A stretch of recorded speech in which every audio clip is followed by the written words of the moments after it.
বাদশাহ আবদুল্লাহর মৃত্যুর পর সৌদি সাম্রাজ্যের নতুন বাদশাহ হন সালমান বিন আব্দুল আজিজ। ফুসফুস ক্যান্সারে আক্রান্ত ছিলেন বাদশাহ আবদুল্লাহ। শুরুতে যুবরাজ মানে ক্রাউন প্রিন্স হিসেবে সৎ ভাই মুকরিন বিন আব্দুল আজিজের নাম ঘোষণা করেছিলেন বাদশাহ সালমান বিন আব্দুল আজিজ। সে সময় মুকরিনের বয়স ছিল ৬৮ বছর। কিন্তু মাত্র ৩ মাস পরেই সালমান বিন আব্দুল আজিজ বরখাস্ত করেন সৎ ভাইকে। পরিবর্তে ৫৫ বছর বয়সী মোহাম্মদ বিন নায়েফকে ওই জায়গায় আনেন। সম্পর্কে তিনি বাদশার ভাইপো। পাশাপাশি ২৯ বছরের ছেলে মোহাম্মদ বিন সালমানকে ডেপুটি ক্রাউন প্রিন্স ও প্রতিরক্ষা মন্ত্রী হিসেবে ঘোষণা করেন তিনি। প্রায় ৯ বছর আগে যখন একের পর এক এসব ঘটনা ঘটছিল, সে সময় মোহাম্মদ বিন সালমানের নাম সৌদি আরবের রাজনীতিতে কেউ শোনেননি। তার সম্পর্কে খুব বেশি কিছু জানতেনও না কেউ। অন্যদিকে মোহাম্মদ বিন নায়েফের প্রশংসায় পঞ্চমুখ ছিল মার্কিন প্রশাসন। তিনি প্রতিরক্ষা বিষয়ে FBI এর কোর্স করেছিলেন, নিয়েছিলেন স্কটল্যান্ড ইয়ার্ডে সন্ত্রাস দমন কৌশলের প্রশিক্ষণও। কিন্তু ২০০৯ সালের অগাস্টে আত্মঘাতী বোমা হামলা চালিয়ে তাকে হত্যার ব্যর্থ চেষ্টা চালানো হয়। ওই হামলার জন্য সে সময় দায়ী করা হয়েছিল আল কায়েদাকে। মোহাম্মদ বিন সালমান MBS নামে বহুল পরিচিত।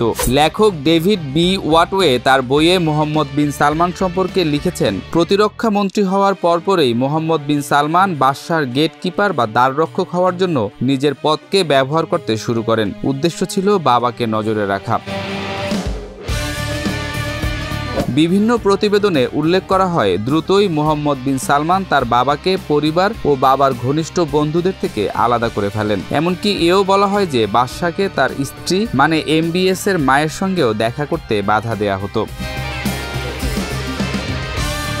ডেভিড বি ওয়াটওয়ের বইয়ে দাবি করা হয়েছে, মোহাম্মদ বিন সালমান কার্যত তার মা এবং ২ বোনকে গৃহবন্দী করেন এবং বাবাকে এ সম্পর্কে ঘুণাক্ষরেও কিছু টের পেতে দেননি। বাদশা নিজের স্ত্রীর কথা জিজ্ঞেস করলেই বলা হতো চিকিৎসার জন্য বিদেশে পাঠানো হয়েছে তাকে।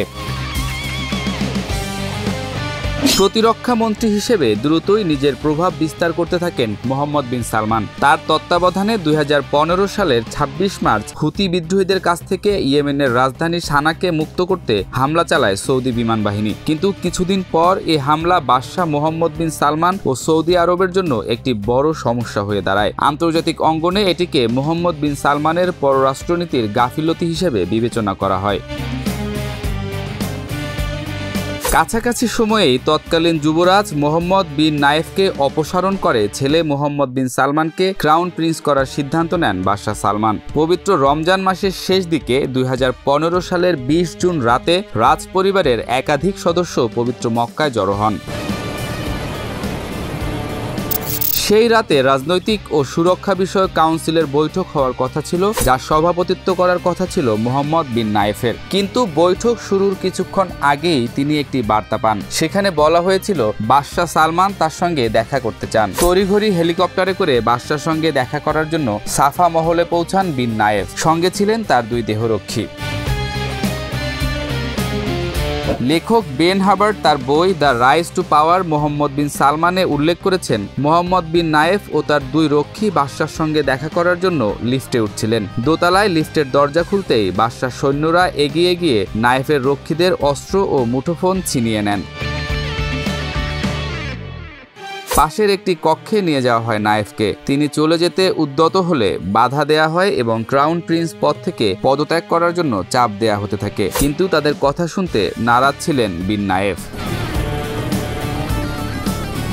ওই রাতেই বিন নায়েফকে গৃহবন্দী করা হয় এবং রয়্যাল কোর্টের ঊর্ধ্বতন কর্মকর্তারা রয়্যাল কাউন্সিলের সদস্যদের ডেকে জানতে চান তারা মোহাম্মদ বিন সালমানকে যুবরাজ বানানোর সিদ্ধান্তের বিষয়ে একমত কিনা। কাউন্সিলের ৩৪ সদস্যের মধ্যে ৩১ জন সমর্থন জানান। তাদের ফোন কল রেকর্ড করা হয় এবং মোহাম্মদ বিন নায়েফকে জানানো হয় তার কতজন আত্মীয় বাদশার এ সিদ্ধান্তে সমর্থন করেছেন। বেন হাভার্ড তার বইয়ে উল্লেখ করেছেন, বিন নায়েফ ডায়াবেটিসে ভুগছিলেন, কিন্তু সে রাতে তাকে ওষুধ দেওয়া হয়নি। ফলে তিনি ক্লান্ত হয়ে পড়েছিলেন এবং শেষ পর্যন্ত পরদিন সকালে পদত্যাগপত্রে স্বাক্ষর করার জন্য তৈরি হয়ে যান। তাকে পাশের কক্ষে নিয়ে যাওয়া হয়, যেখানে বাদশাহ সালমান ও তার নিরাপত্তারক্ষীরা ক্যামেরা সহ হাজির ছিলেন। বিন নায়েফকে অভ্যর্থনা জানান বাদশাহ এবং তার হাতে চুম্বন করেন। নায়েফ খুব নিচু স্বরে সালমানের প্রতি আনুগত্য প্রকাশ করেন। তাদের এই সাক্ষাতের ভিডিও সৌদি টিভি ও সামাজিক যোগাযোগ মাধ্যমে সে সময় বারবার সম্প্রচার করা হয়। এরপর মোহাম্মদ বিন নায়েফ কক্ষ থেকে বেরোনোর পর অবাক হয়ে দেখেন যে তার রক্ষীরা সেখানে নেই। জেদ্দায় নিজের প্রাসাদে পৌঁছানোর পর তাকে সেখানে গৃহবন্দী করে রাখা হয়। বর্তমানে পরিস্থিতি এমন যে 1985 সালের 31 অগাস্ট জন্ম নেয়া মোহাম্মদ বিন সালমানের পোস্টার সৌদি আরবের সর্বত্র দেখা যায়। তিনি সৌদি রাজপরিবারের অন্যতম যুবরাজ, যিনি বিদেশে পড়াশোনা করেননি। তিনি কখনোই সৌদি সেনাবাহিনীর বা বিমান বাহিনীর সদস্য ছিলেন না। রিয়াদের রয়্যাল অ্যান্ড সেকেন্ডারি স্কুলে পড়াশোনা করেন তিনি। মোহাম্মদ বিন সালমানের ইংরেজি শিক্ষক রশিদ শেখাই বিবিসিকে বলেছিলেন, মোহাম্মদ বিন সালমান ছোটবেলায় খুব দুষ্টু ছিলেন। ইংরেজি পড়ার চেয়ে ওয়াকিটকিতে প্রাসাদের নিরাপত্তা রক্ষীদের সঙ্গে কথা বলতেই বেশি আগ্রহ ছিল তার। স্নাতক হওয়ার পর 2007 সালে সারা বিনতে মাসুরকে বিয়ে করেন মোহাম্মদ বিন সালমান। এই যুগলের 4টি সন্তান রয়েছে। শুরু থেকেই যুবরাজ বিন সালমানের ঝোঁক ছিল বিনিয়োগের মাধ্যমে নিজস্ব অর্থনৈতিক সাম্রাজ্য গড়ে তোলার দিকে। সৌদি রাজপরিবারের ইতিহাস পর্যবেক্ষক রিচার্ড লেসি লিখেছেন, মোহাম্মদ বিন সালমান তখনও ক্রাউন প্রিন্স হননি। রিয়াদে একটি মূল্যবান জমির উপর নজর পড়ে তার বাবার, কিন্তু জমির মালিক সেটি বিক্রি করতে চাইছিলেন না। এ নিয়ে চাপ দিতে একজন বিচারকের কাছে যান মোহাম্মদ বিন সালমান। বিচারকও এ নিয়ে কথা বলতে তেমন আগ্রহী ছিলেন না। তখন মোহাম্মদ বিন সালমান বিচারকের টেবিলে রিভলভারের একটি বুলেট রাখেন। ইঙ্গিত ছিল বিচারক তার কথা না মানলে হয়তো তাকে গুলি করা হবে। সৌদি আরবের যুবক ও নারীদের মন জয় করার জন্য যথাসাধ্য চেষ্টা করছেন বিন সালমান। তিনি 2018 সালে নারীদের জন্য প্রচলিত ড্রেস কোড শিথিল করে বলেছিলেন, প্রকাশ্যে নারীদের আবায়া পরার দরকার নেই। সেই বছরই নারীদের ড্রাইভিং লাইসেন্স পাওয়ার অনুমতি দেওয়া হয়, যাতে তারা নিজেরাই কাজে বা কেনাকাটার জন্য গাড়ি চালিয়ে যেতে পারেন। এজন্য সঙ্গে পুরুষ অভিভাবক রাখারও প্রয়োজন নেই। সৌদি আরব বিষয়ক বিশেষজ্ঞদের মতে শুরা ও জ্যেষ্ঠ প্রিন্সদের সঙ্গে পরামর্শ করে সিদ্ধান্ত নেওয়ার ঐতিহ্যে বিরাম টেনেছেন মোহাম্মদ বিন সালমান। শুরা বলতে পরামর্শমূলক পরিষদকে বোঝায়। এর বদলে নিজেকে এক ও একমাত্র শাসক হিসেবে তুলে ধরেছেন তিনি। নিজের সিদ্ধান্ত ও রাজনীতির বিরুদ্ধে কোনো ধরনের প্রতিবাদ বা সমালোচনা যে বিন সালমান বরদাস্ত করবেন না তা স্পষ্ট করে দিয়েছেন তিনি। চেস ফ্রিম্যান 1990-এর দশকের উপসাগরীয় যুদ্ধের সময় সৌদি আরবে মার্কিন রাষ্ট্রদূতের দায়িত্বে ছিলেন। তার মতে সৌদি রাজপরিবারের ঐক্যের জন্য সবচেয়ে বড় হুমকি হল শুরার ধারণার প্রতি সম্পূর্ণ অবজ্ঞা। ক্রাউন প্রিন্স হওয়ার আগেও দামি সামগ্রীর প্রতি আকর্ষণের জন্য পরিচিত ছিলেন মোহাম্মদ বিন সালমান। তিনি 440 ফুট লম্বা বিলাসবহুল ইয়ট কিনতে $50 কোটি খরচ করেছিলেন। এর আগে 2017 সালের নভেম্বর মাসে লিওনার্দো দা ভিঞ্চির বিখ্যাত চিত্রকর্ম কেনার জন্য $45 কোটি খরচ করেন। সমালোচনা এড়াতে বিন সালমান প্রথমে প্রতিশ্রুতি দিয়েছিলেন যে ওই বিখ্যাত চিত্রকর্ম আবুধাবির জাদুঘরে দিয়ে দেবেন, কিন্তু তেমনটা হয়নি। এর কিছুদিন পরই তার বিলাসবহুল নৌযান সেরিনে দেখা যায় ওই চিত্রকর্ম।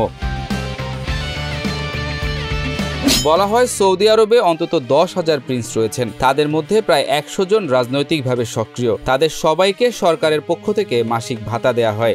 সর্বনিম্ন ভাতা $800 এবং সর্বোচ্চ $3.25 লাখ। ক্রাউন প্রিন্স হিসেবে ক্ষমতা গ্রহণ করার পরই এ ভাতা উল্লেখযোগ্যভাবে কমিয়ে দেন মোহাম্মদ বিন সালমান। 2017 সালের 4 নভেম্বর মোহাম্মদ বিন সালমান সরকারি তহবিল তছরূপের অভিযোগে প্রিন্স, ব্যবসায়ী ও জ্যেষ্ঠ সরকারি কর্মকর্তা মিলিয়ে 380 জনকে গ্রেপ্তার করার নির্দেশ দেন। বেন হাভার্ড লিখেছেন, তাদের মধ্যে কমপক্ষে 11 জন প্রিন্স ছিলেন। তাদের সবার মুঠোফোন কেড়ে নেওয়া হয় এবং 5 তারকা হোটেলে বন্দী করা হয়। দুর্নীতির মাধ্যমে অর্জন করা অর্থ সরকারকে ফেরত দেওয়ার পর তাদের সবাইকে ছেড়ে দেওয়া হয়। পাশাপাশি তারা মোট $100 কোটি জরিমানাও দেন।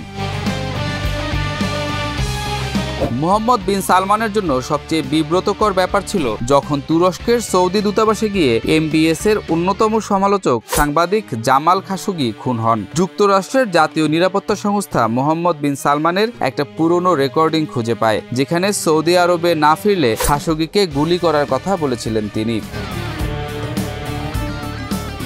2019 সালের 30 সেপ্টেম্বর সিবিএস নিউজকে দেয়া এক সাক্ষাৎকারে উপস্থাপক নোরা ডোনেল যুবরাজকে সরাসরি প্রশ্ন করেন, আপনি কি খাশোগিকে হত্যার নির্দেশ দিয়েছিলেন? জবাবে মোহাম্মদ বিন সালমান বলেছিলেন, একেবারেই না, এটি একটি জঘন্য অপরাধ, কিন্তু সৌদি আরবের নেতা হিসেবে আমি এর সম্পূর্ণ দায় নিচ্ছি, বিশেষত যখন অপরাধীরা সৌদি সরকারের হয়ে কাজ করছিল।